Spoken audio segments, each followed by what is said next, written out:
John Anderson with a little more deep water.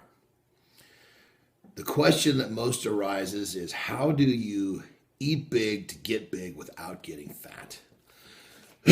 Well, the secret is simple. You need to learn to eat foods that are low on the glycemic index. There is a food list in my ebook, deepwatermethod.com, john-anderson.com. Both these websites, you'll be able to purchase the book. In the nutrition section, it gives you a food list of somewhere about a little less than 100 foods.